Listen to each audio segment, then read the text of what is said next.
Tamo problema ima na mestu broj 1 Aljaska Haas sa Savom Pivničkim u tandemu.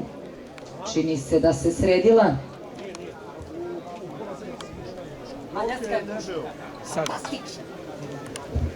Trka je puštena, Aljaska Ha je muško. Tako. Da vidimo ko je na liderskoj poziciji. Drogba Mikela sa Josipom Milovcem bi to trebalo da bude zajedno sa Lexusom Jetom i Dejanom Krajinovićem.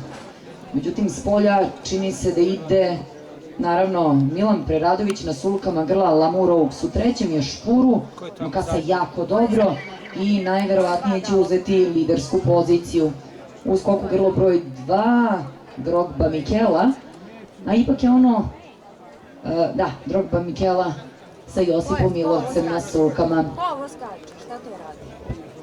To je Krajinović. Trku vodi Lamour Oaks, druga pozicija William B, treća pozicija za Doru Black, četvrta pozicija za grlo broj 4 Dinitu BI, peta pozicija Solvala, šesta pozicija As, sedma pozicija za Lexusa Jeta, zatim grlo broj 1 Aljaska Ha muško, grlo broj 2 Drogba Mikela na začelju. Trku vodi i dalje Lamour Oaks, na drugoj poziciji odmah iza njega je William B. Međutim, sada na drugu poziciju izbija Dora Black sa Miroslavom Golubovićem na sulkama. Na četvrtoj poziciji čini se iznutra Solvala, neko je pokriva s polja, trebalo bi da je to Andor Anđel. On sada upravo kreće sa Dinitom BI koja je dobila batine u zagrevanju, da vidimo da li će to uroditi plodom. Trku vodi Lamour Oaks, druga pozicija sada baš za Dinitu BI, iznutra kasa William B.